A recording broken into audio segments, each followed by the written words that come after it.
everyone to a special edition of the Boutique Hotel Investment Conference. Charles and Lydia couldn't make it with us live in person in New York, but there's still so much that we need to discuss. And well, thank God for technology today.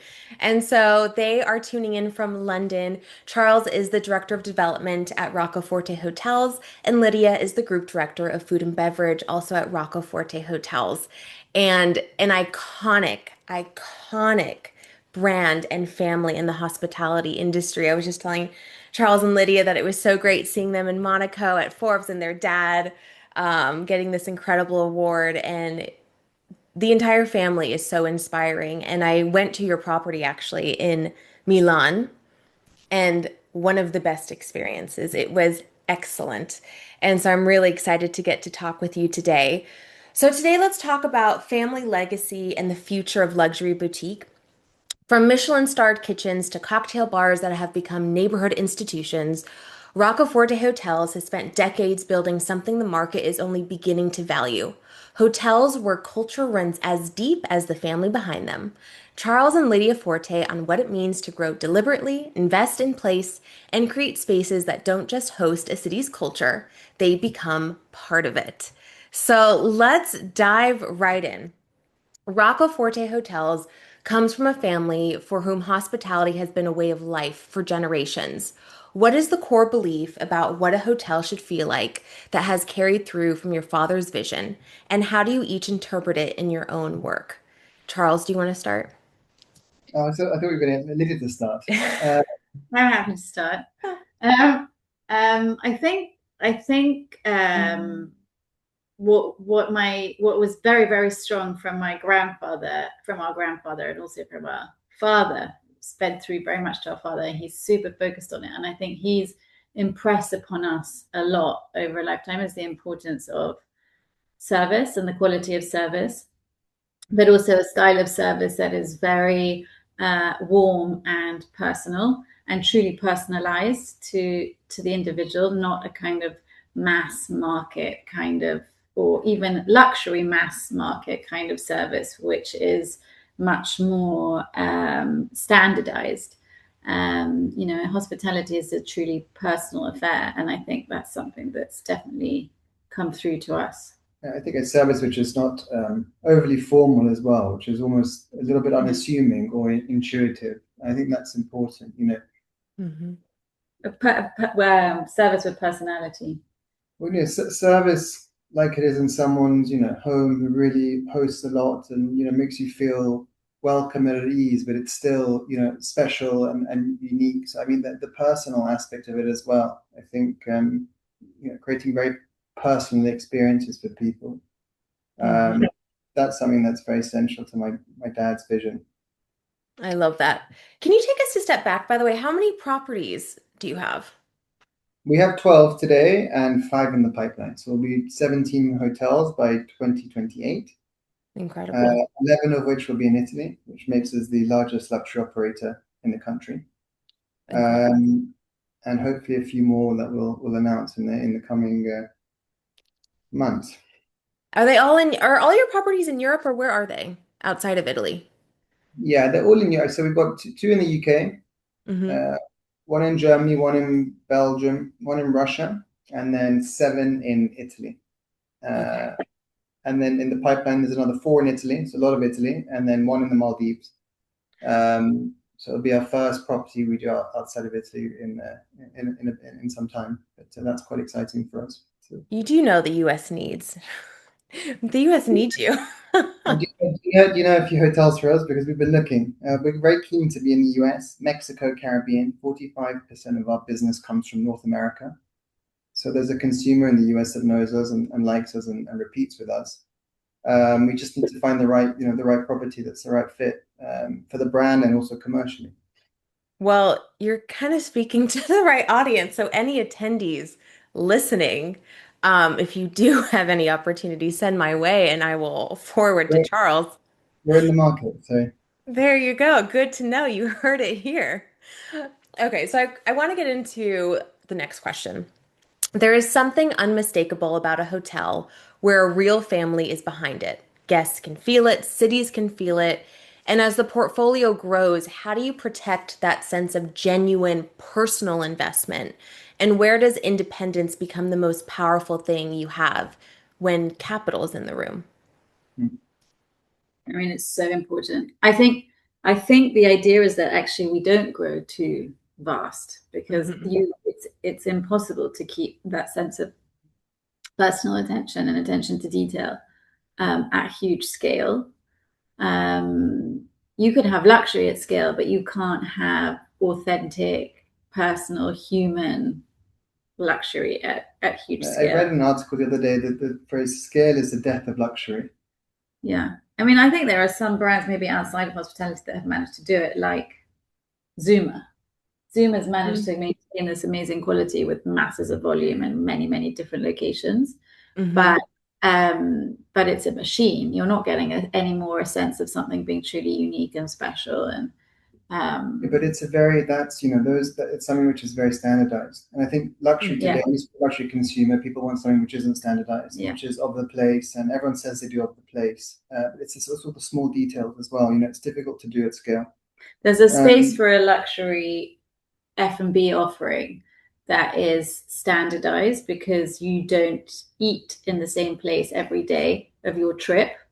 But I think when it comes to hotels, people truly now want to feel the location that they're in. And that's something that our father started right from the get go. It was always very clear to him that he wanted hotels not to be, that were not standardized, but were individual, totally detail focused on the location, from local seasonal flowers to the best quality local food to local artisans, involved in the interiors, local art, and architecture that fits design that fits the architecture of the buildings. So many of our buildings are historic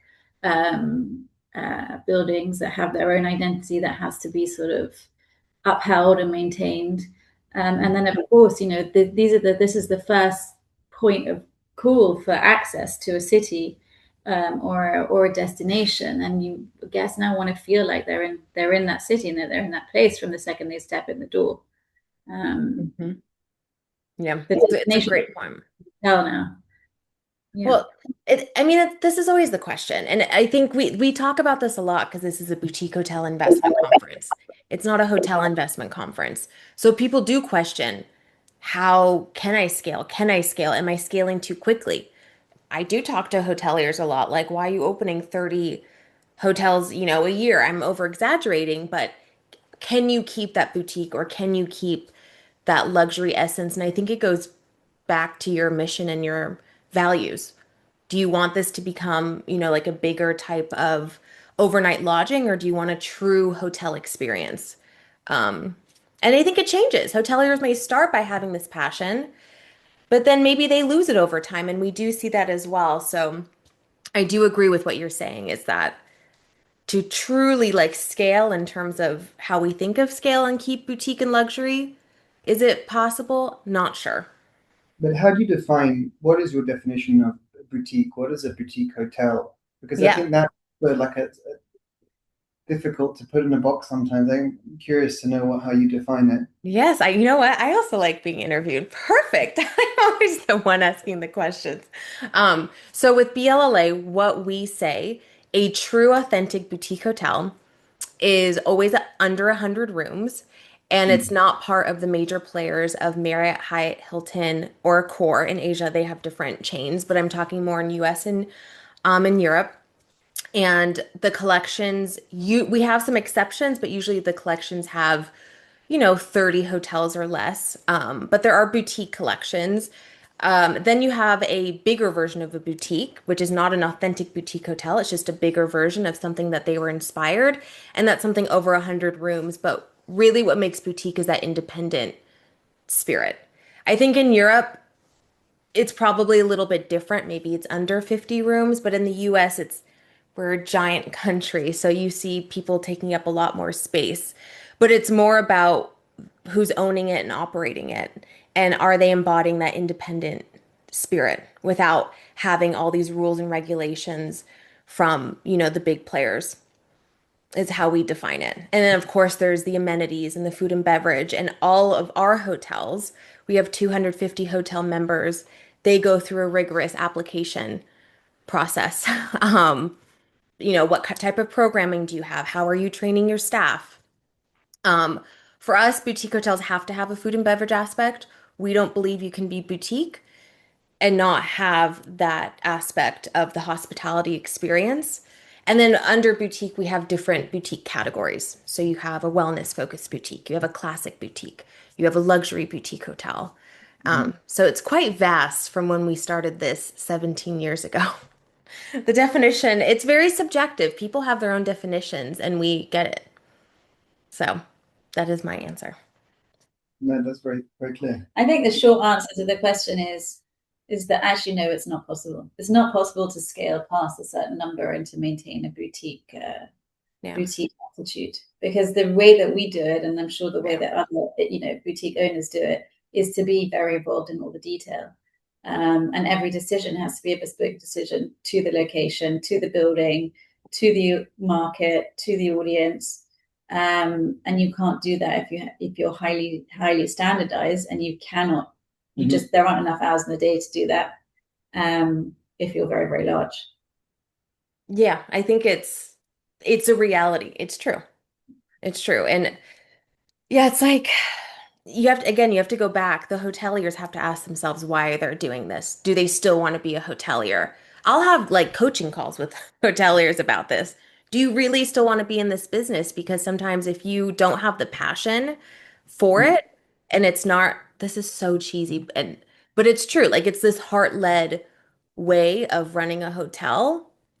Yeah, okay. There you go. You can I call it sterilizing a little bit. And that's how I think you have to sterilize your hotel and your brand to be able to scale at the capacity of what an investor wants.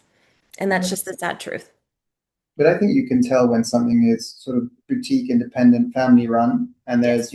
there's a real there's a real face behind it, and that translates or transcends, or feeds in rather to the everyone that works in the hotel. You can tell when a hotel is happy or not happy, when people feel like they're working towards a common goal, and they actually feel part of the operation.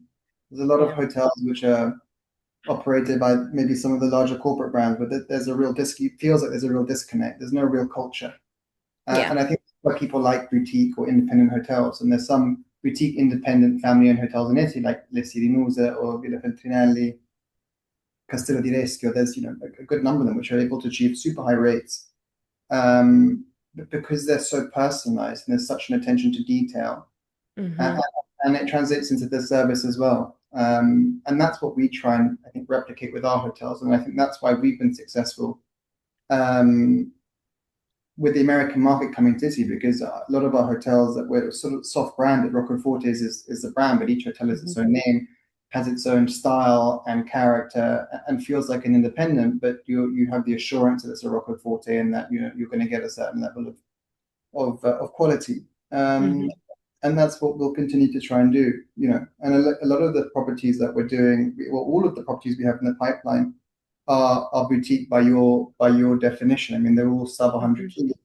In fact, we have one as small as 31 rooms, and those are the ones where you can really truly offer personalized service in a way which you can't with a 100 or 150 or 200 bedroom hotel. There are some exceptions to that, and there's some large hotels like Claridge's or the Hmm. Ritz Paris which are able to do it, I think, and they're extremely special experiences. But I think on the whole, it's a lot more difficult. Yeah, they're the exception. They're the exception to, when you're a big hotel, you can't be 200 keys and offer intimacy. It's Yeah, literally impossible. but also to be fair, Mayborg Group is still very small, so Yeah. Claridge's may be large, but the attention to detail that Mm, they can put that's true. into that individual property is huge. Hmm. So, Hmm. But they've got something like 800 staff members there. It's a bit, they've got machine. it's a machine. Do they have 800 staff members? Maybe even a little bit more.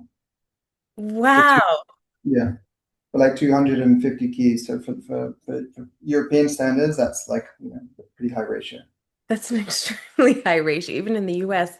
Yeah. That's incredible. It's interesting. Yeah, I mean it's the question we always ask. You did say something, Charles, which I kind of wanted to ask. In Europe, how do they use the term soft brand? Because in the US it's become a completely different term. I don't know if you like, so Personally, basically, yeah, how do you define it? I don't really know. I mean, I don't think we are a soft brand per se. I don't know how it's defined specifically. Do you know? I think you can have many different definitions of it, even Hmm. in Europe or But in how the is it UK. defined in the US specifically? So it's funny. We have debates about this as well at our owners conference. Very heated debates actually. But anyways, what we noticed is about 12, 13 years ago, I think it was Marriott that started using the term for their independent, and if you're listening, I am putting it in air quotes, independent hotels. And so the soft brands have been like Autograph Collection, Curio Mm. Collection, um, Choices Ascend collection. I'm trying to remember all the Luxury collection, yeah. designer. Um, yeah, so it's kind of become this a little negative term, at least in the boutique world, in hospitality, because it's the big brands took it over. That's why I kind of say collections, we're trying to use different lingo. But yeah, in the US and development, it's always going to mean like Marriott's. Are we a collection brand? I think we're somewhere between a hard brand and a soft brand. I think we're neither or by any definition, in the sense that we do have very clear guidelines and standards from the center, and we're very involved in the Mhm. center level. We operate all of our properties ourselves. Mhm. But each hotel does very much have its own individual identity, its own name. Yeah, and it should be noted we own, we lease, and we manage. So Yeah. we sort of do all I was going to three. ask. Okay. I mean, forward, we're doing. It's difficult to own lots of property. You've got to have very deep pockets. But we would never lend on our brand name We'd never to. franchise. We would never franchise. Yeah. That is really refreshing to hear. And so, everyone listening who was at the 2 year debate at the owners conference in 2004, actually, no, 2003, 2004, 2005, which was we have now it's an annual debate in LA every fall where we talk about do you own and operate or do you just operate? That this is a totally other conversation, but like, what is your viewpoint? Because in hospitality, it is becoming very rare to both own and operate. And for those that are becoming, that are started as owner operators and now are becoming solely third party managers, what is your view of that? Can you still keep that It's essence? definitely more difficult. I mean, if you want to grow and the way you finance that is through a sale and manage back or a sale and lease back, that's definitely one way of looking at it. It depends. I think you need to have I think is you need to have very rigid standards and you have to be very careful who you partner with because I think if you're going into a management contract situation or even a leases you have a little bit more control probably.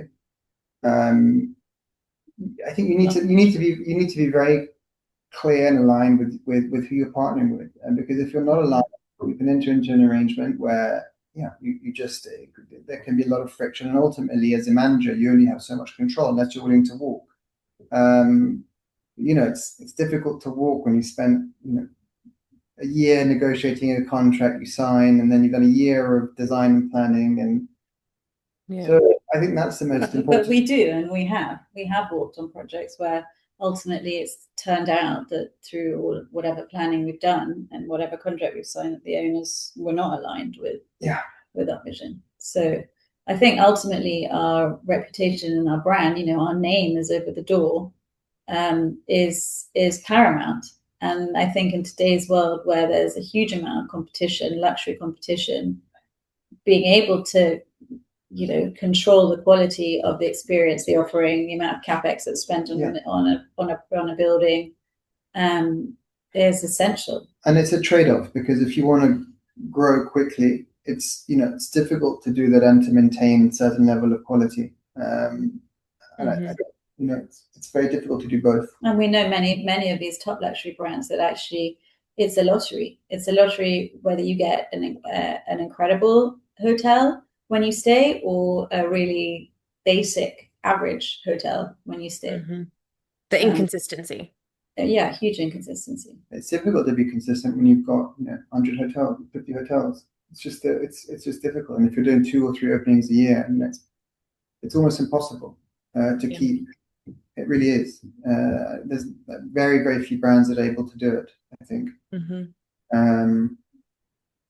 And in fact, the really top ultra luxury brands do not do, they're small, they're very selective. They don't do, they don't try and grow at a very fast pace.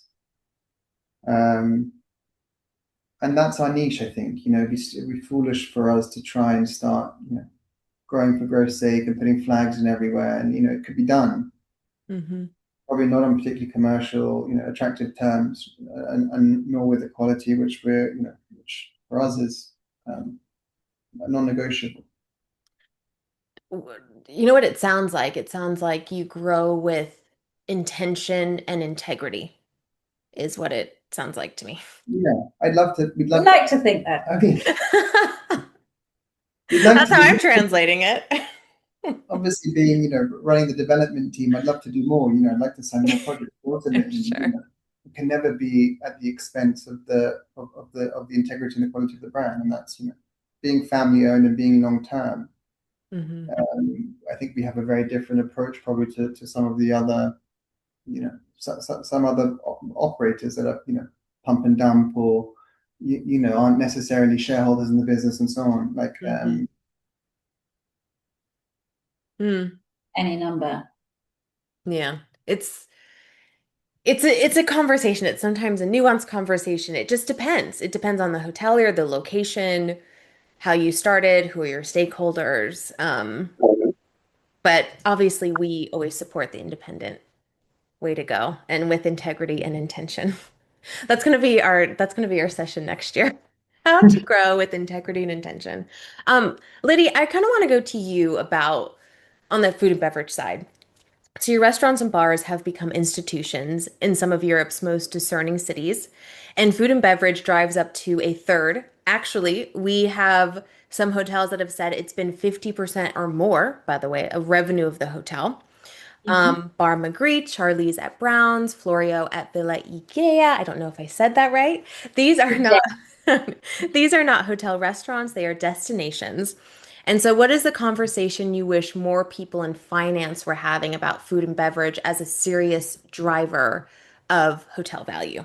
I mean, so we have to talk about revenue is one thing, and profit bottom line is Good another. point. Of course, in a resort property, yes, revenues can easily get up to 50%.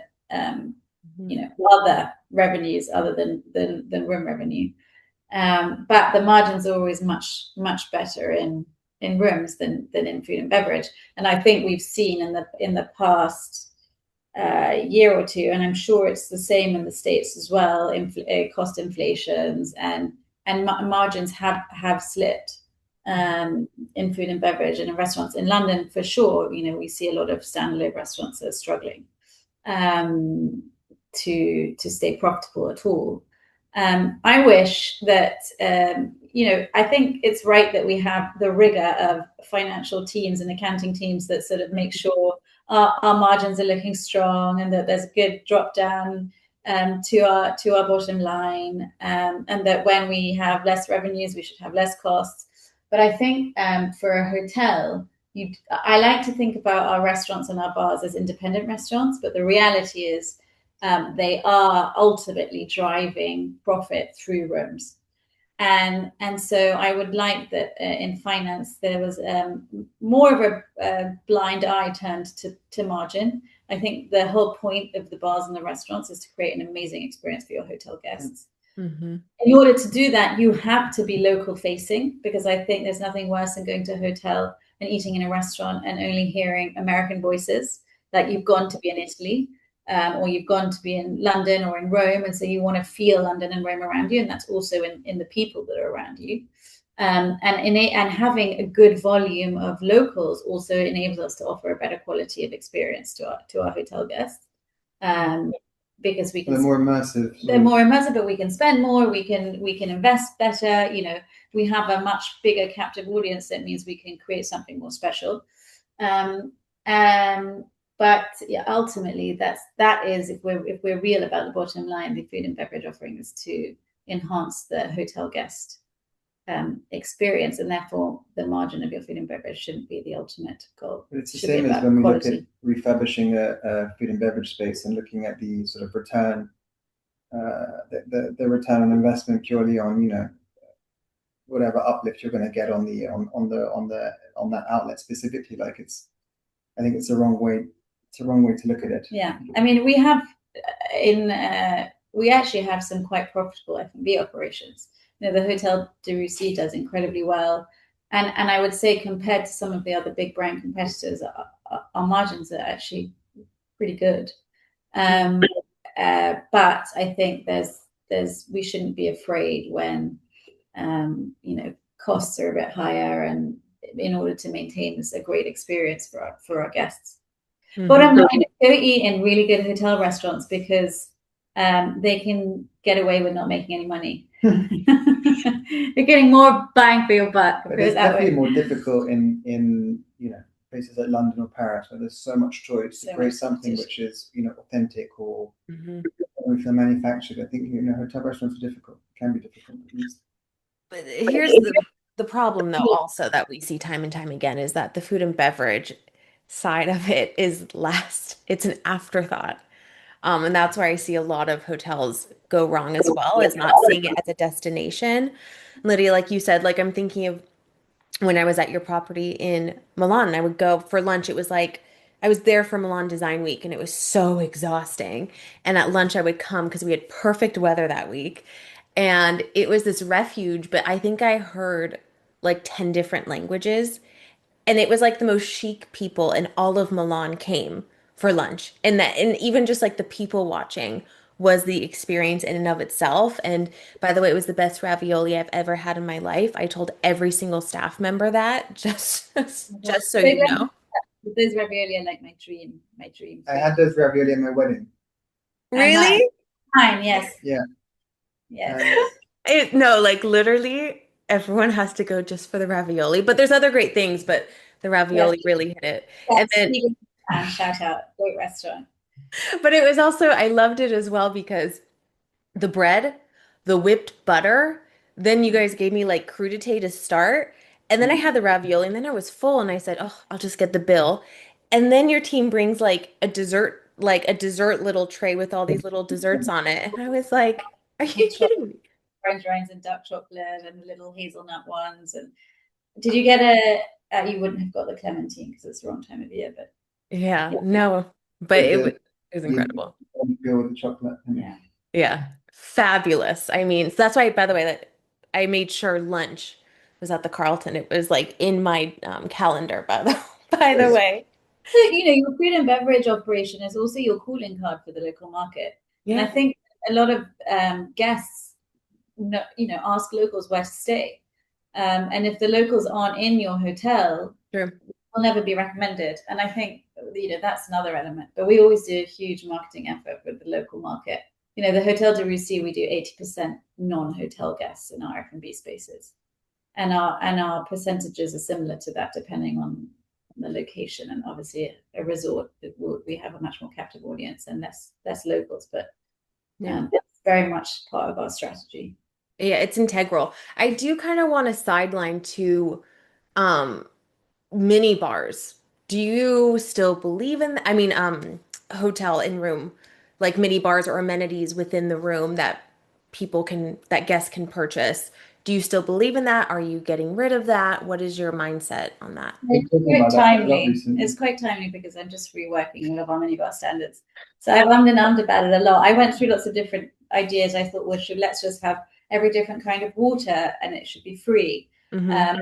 Let's really go premium and have, the best brands of a wide range of offering that if guests really want to have something in the moment they can, that is a luxury. And that's ultimately what we've landed on, is just to upgrade the quality of what we have in there, make sure we have a really delicious wine and a great quality champagne and highest quality spirits, and not these mini ones where you need to open two to have a good gin and tonic. Yeah. in bespoke Because cocktails. I think it is part of what people love about a hotel experience is it's such a Agreed. like integral part. It's like the in-room club sandwich and your mini bar. In-room dining and your mini bar is so much part of like the sort of An experience. appeal of a great luxury hotel experience. Even if we want people to come down and enjoy our F&B spaces, I think you have to have it. But then, I we add little touches. So we have our bespoke um, um, pre-mixed cocktails for those people that want something a little bit more exciting in the moment in the minibar. And also we offer, we'll be offering a little card with the minibar which says please ring for ice and garnish. So you can at least have a high quality cocktail in your room that isn't. hmm It's important. But I have a question though, then Charles, for you on that. What do stakeholders and investors think about still investing in mini bars? Honestly, it's not a conversation that comes up that often. It's a bit of an afterthought somehow. Yeah. It's not something that, if I'm honest with you, we've ever really discussed with prospective owner. Um, we're not the I IT. actually think it's just part of your room cost. It's not something that's a huge revenue generator. No. It's a service. It's a service that you offer your guests, and you might as well make it hmm really well I mean, I also always want, healthy options in the minibar. I want to have things like, done. We also do that. yeah, Yeah. Well, that's part of the luxury, right? It's like the well-being is, I think, part of the luxury experience too. But I've been asking this because we have a lot of hoteliers that when they talk with other stakeholders and investors, they just don't want to invest in it, or they want to do, excuse my language, the like shitty M&Ms with a Diet Coke and some really awful potato chips, charge $12 each and call it a day. I say, yeah, you can get rid of that. Like if it's not a bespoke minibar experience, I don't know. I But, think. but there is also something funny. I think you have to offer those certainties. You have to offer the things that people really just like because Mhm. it's something that people go into in their most like private and comfort moments. hmm Once it's hard to sell. Like guests will just choose the brand that they know and that they That's a love. good point. And so we try to have a bit of a range. Yes, the bespoke niche Tuscan Amade chocolate, but also the chocolate that people know and love. Yeah, like not M&Ms are. I mean, if your demographic is the U.S. market, but yeah, I think it's. But you know what I mean. It's. I You don't have see to have rock. Coca-Cola. You just have to have a Coca-Cola. Yeah, but also, yeah, you also it has to be curated. I think it's. Yeah, sometimes I go in these hotels and I'm like, why is this mini bar still here? I would rather have something else. But if there's really a lot of thought into it, I think it's a powerful part of the guest experience. We talk about it because a lot of investors are saying, we're not even thinking about it, not happening. I don't want the mini bars to die. I want them to live. In our suites, we have large scale bottles as well, like proper sizes. And I have enjoyed in some very boutique hotels, which I think we might do in Norton, hmm is that it's just included. It's just part Mm, of your experience, and you don't have to pay for it. It's like being in someone's home. yes. There's a hotel in New York I stay at that does that, and it kind of keeps me coming back. It's a really beautiful experience to have that, and it's stocked every day, and it's very niche, healthy and not healthy snacks that are just part of the room rate. It's a very high room rate, high ADR, so you are kind of paying for it. So Yeah. it works, but it's like a psychological thing when everything in the room is comped as well. I don't know. It's very interesting. I've never had that before. Generous. It feels generous, and it's stress free, isn't it? Yeah, exactly. Even us going to hotels as kids, the first thing our parents used to say when we were staying somewhere was don't touch the minibar because it was just sort of known that like it was so expensive and it was Yes. such an unnecessary luxury That's to what I like. say to my wife now. So I say to my kids now, I'm like, don't touch the minibar. Trust me, me too. Oh my, I mean, but now as an adult, when I'm like, it's my money. I'm like, I'm not spending that unless it's for me something really great. But I love that we're talking about this. Charles, I want to go. I wanted to go to you. Um, you sat across from Capital at CBRE, at Rothschild, and now leading development for Rocco Forte Hotels. And when a compelling opportunity crosses your desk, but something about it doesn't feel right, what is that internal conversation? How do you trust that instinct when money is on the table?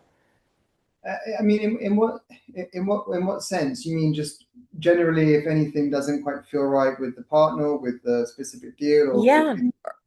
we have a lot of Or when you see a deck come across your table. I mean, Right. being a smaller company, we have quite a holistic approach in the way in which we do our feasibility studies for new deals. I mean, it's a bit of a numbers game to an extent. That we work on, quite a number of deals Hmm. at a given time, but the ones that we're, very interested in, we spend a lot of time with the various teams. So we sit down early with our GMs or managing directors that have an understanding of that specific market, with our revenue directors, spend a lot of time with revenue. That's super important, very underrated.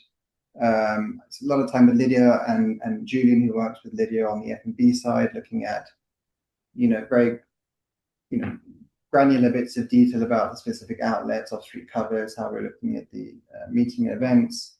Well, how right from the very beginning, where will the F&B spaces go?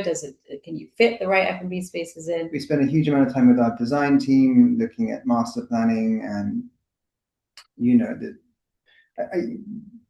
room mix and all, area programs is all fairly standard. Our sister Renee heads up. Well, she has her own business now, but she is our wellness advisor. So spend time with her, also looking at the spa. What kind of a spa do we need?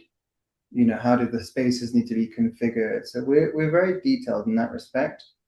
A lot of conversations then with with my father, with our managing director, our finance director, and so on. So I mean, we are, quite thorough in that respect. I'm not sure that really answers your question. I mean, we have a lot of internal discussion, and there's a lot of experience here. So we can come to, if something doesn't feel quite right, we either find a way to resolve the issue through, internal conversations and dialogue, or we don't. When something doesn't feel right, and we will typically walk away. I mean, I'm always very honest. I think there's some deals that we're perfect for, and there's other deals where other operators are probably a better fit for one reason or another. And I don't want to waste, their time or our time, flogging a dead horse, as it were. So, I think it's just being, understanding what we're good at and what works for us, and going from there. What's like a red flag? Because a lot of our attendees, they have their own decks about, land they're buying or something they want to build. When you're looking at partners, maybe like what are some red flags that you'll see, whether it's the person or the project? But I mean, any specific red flag? I mean, in terms of like commercially speaking, real red flags, real deal breakers for us are things like owners insisting on termination for convenience or termination for sale. I think Mm, those are real no-goes. And there are some, there are some luxury operators which, growing very, very quickly, which will do termination for sale, termination for convenience. Some of the biggest luxury operators will do it for specific properties, others are doing it as a sort of standard. hmm. I'd say that's probably the biggest red flag when we look at deals. But I think, as I said earlier, it's about the feeling. It's about being very clear about what our vision is for something, and ensuring that we're aligned with ownership. I think the other thing is, projects which are actionable. There's so many amazing sort of pipe dream projects, and we're a small team, and we can't waste time chasing things which aren't going to be realized, in a reasonable time frame. And so lots of amazing things that are sort of circulating, but not necessarily always lots of things that are actually actionable. I love Things that. would require far too much investment or would take Investment or much the too planning, long. the planning is typically Too planning. hard. It's not understanding planning. I think planning is the area of our business which people understand the least, and Mm, the because it's very localized. Planning is changes from jurisdiction to jurisdiction, and that's definitely somewhere where it's a bit of a boring area, but you've got to be really diligent on that because that's where you can get really stung. If you're not That's a good careful. point. Yeah, and everything is case by case basis, right? And but I don't know, I also think here's something I also believe in. People like to do business with people they like as well. You know, be great to work with is what I want to add in there. For sure. And I think also red flags are obviously dishonest partners. Well, Yeah, And saying, goes without saying, yeah, but it's not, it doesn't go without everyone saying, of course. and very short term partners. yeah, well, a lot of partners are short. You know, if you're working with, this is the problem. If you work with the funds, private equity, or developers that are, they put deals together through a bit of senior financing, a bit of pref equity, and they try and put as little equity in as possible. They want to sell the second it opens. That's obviously not ideal. Our preference is always to work with partners that have a longer term view, so they have a longer horizon. They want to stay in the project longer. But ultimately, it's just not um, possible all the time. If you want to grow at a certain, with a certain pacing, then you can't just do deals with, high net worth individuals who want to hold for 30 years. Like in the end, a lot of the luxury hotels which are being developed or repositioned are being developed or repositioned by funds and developers. So you kind of have to take the rough with the smooth a bit in that respect. And ensure that the developers and the funds you're working with are the ones that have, at least some integrity and understand luxury. I think a lot of these guys don't understand what luxury actually means, and when it comes to investing in luxury properties, it's a slightly different mindset to doing an office or a mid-scale hotel. Mhm. And so again, that's something you have to be very upfront about. And I'm always very upfront about what I think the costs are going to be to develop something, because I want to ensure that there's transparency on that, and we don't waste a lot of time, but trying to negotiate a term sheet, and then you sign a term sheet, and suddenly you have very different expectations in terms of what it's going to cost to achieve the brand standard, uh, Hmm. and that's something that comes up quite a lot actually. Um, Yeah. Budget expectations.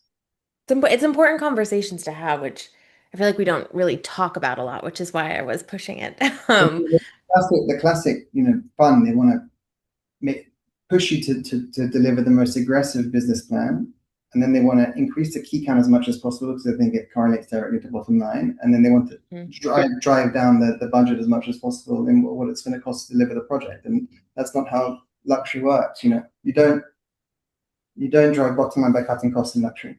You don't save your way to quality, that's for sure. I think I'm actually really glad we're talking about this, and I know we're also out of time, but it's really important we talk about this because even on the investor side, it's a lot of investors or with these funds or offices that they don't understand what luxury is. And it's just different. And sometimes I'm like, maybe this isn't the project for you and something more budget mid-scale, if that's, your priority, is probably a better fit. So I think it's a very good conversation to have. I just want to quickly end on we have hoteliers in the room who are aspiring and they have a dream and they're not quite sure how to get there. Do you have any advice for new boutique hoteliers? Any inspirational words? And I mean, I think we're incredibly lucky because we were sort of born into this, and it was sort of, it's Something we've grown up with since we were very, very young.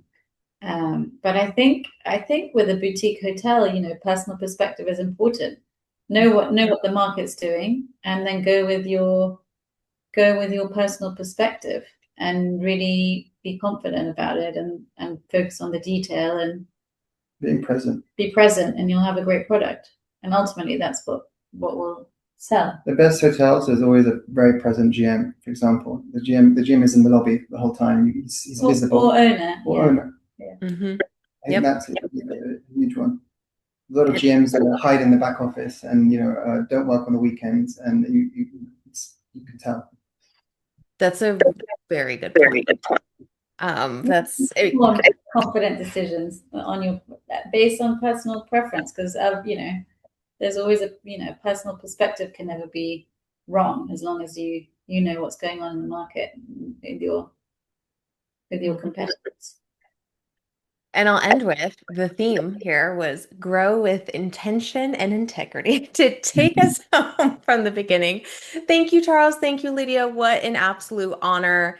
And it's incredible what you and your family have built. So inspiring for me and my family because BLLA is family run. I am, as you know, you can see the shrine of my mother Oh, behind wow. me because I'm in her office.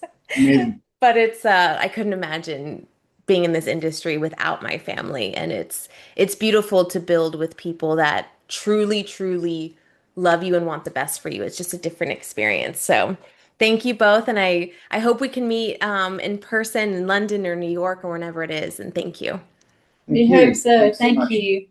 Thank you. Bye.